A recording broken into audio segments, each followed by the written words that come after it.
హెచ్సియులో కాంగ్రెస్ సర్కార్ విధ్వంసాన్ని ప్రొఫెసర్లు భాంగ్య పిల్లలమరి రాములు తీవ్రంగా ఖండించారు. 400 ఎకరాల భూమి వర్సిటీది కాదని చెప్పటంపై నిప్పులు చెరిగారు.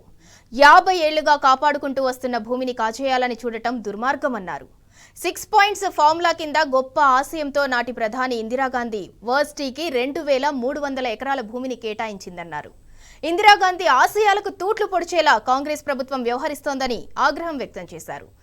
ఇప్పటికైనా ప్రభుత్వం తమ నిర్ణయాన్ని వెనక్కి తీసుకోవాలని డిమాండ్ చేశారు. వర్సిటీ భూముల్లో రియల్ ఎస్టేట్ దందాను ఎట్టి పరిస్థితుల్లో సాగనివ్వమని ప్రొఫెసర్లు హెచ్చరించారు.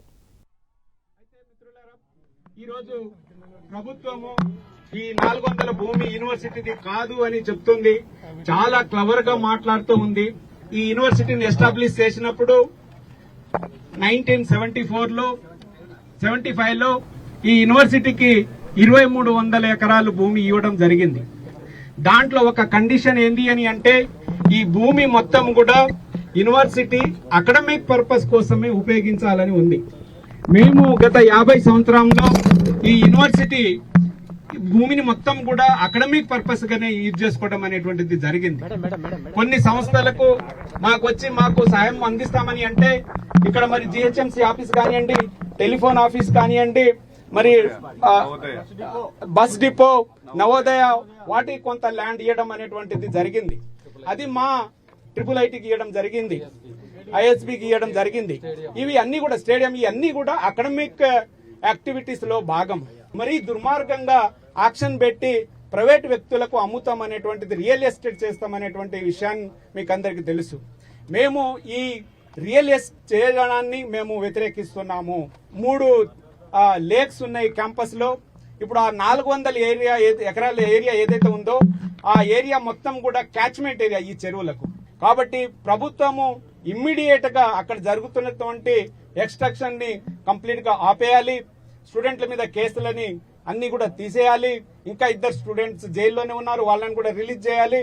తర్వాత ఈ యూనివర్సిటీ భూములని మరి మా యూనివర్సిటీ పేరు మీద మ్యూటేషన్ చేయాలని మేము డిమాండ్ చేస్తున్నాం.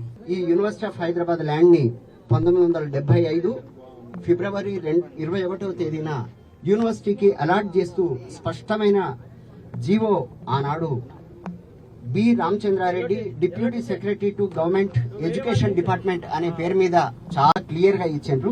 ఈ 50 సంవత్సరాల కాలంలో ఒక ప్రధాన విషయాన్ని మీ ముందుకు మీడియా దృష్టికి తీసుకురాదాల్సింది ఏంటంటే, శ్రీమతి ఇందిరాగాంధీ గారు 1975లో 6 పాయింట్ ఫార్ములా కింద ఈ యూనివర్సిటీని సెంట్రల్ యూనివర్సిటీగా గుర్తిస్తూ 2300 ఎకరాల భూమిని ఈ హైదరాబాద్ విశ్వవిద్యాలయానికి కేటాయించింది.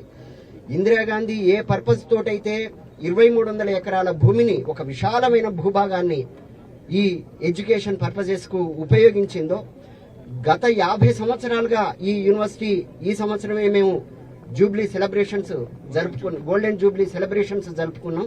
అటువంటి విశ్వవిద్యాలయంలో అన్ని బిల్డింగ్స్ కూడా అకాడమిక్ పర్పసెస్ కోసమే వాడుతున్నాం. అనేక మంది ఎంక్రోచ్ చేయడానికి ప్రయత్నించిన వివిధ సందర్భాల్లో మేము వాటన్నిటినీ వ్యతిరేకించి ఆపించగలిగినాం. ఇప్పుడు కాంగ్రెస్ గవర్నమెంట్ వచ్చి ఇందిరాగాంధీ ఏ మహదాశయంతోటైతే ఇంత గొప్ప విశ్వవిద్యాలయాన్ని స్థాపించిందో ఆమె వారసులమని చెప్పుకునేటువంటి కాంగ్రెస్ ప్రభుత్వమే దానికి తూట్లు పడవడం అనేది అత్యంత హేయమైన చర్య, పరమ దుర్మార్గమైన చర్య. మీరు చేసినటువంటి దుర్మార్గం కారణంగానే, ఒక్క రోజులో మీరు చేసినటువంటి దుర్మార్గం కారణంగా కొన్ని సంవత్సరాలుగా ఉన్నటువంటి అనేక రకాలైన చెట్లు, జంతువులు, పక్షులు, రకరకాలైన కీటకాలు ఇవన్నీ చచ్చిపోతున్నాయి. ఈ బయోడైవర్సిటీ మొత్తం సర్వనాశనం అవుతుంది. ఇప్పటికీ మేము అడుగుతున్నది, మేము వ్యాపారం చేయట్లే, మీరు కూడా వ్యాపారం చేయడానికి వీల్లేదు. ఈ విశ్వవిద్యాలయపు భూమిని అకాడమిక్ పర్పసెస్ కు వాడాలి అనేది మా ప్రధానమైన డిమాండ్. మీరు కావాలి అని అంటే మేము కోరేది ఏంటంటే, మీరు తీసుకుందామని అనుకుంటే ఇంటర్నేషనల్ యూనివర్సిటీస్ ని పెట్టండి, లా యూనివర్సిటీని పెట్టండి, మెడికల్ కాలేజెస్ ని పెట్టండి.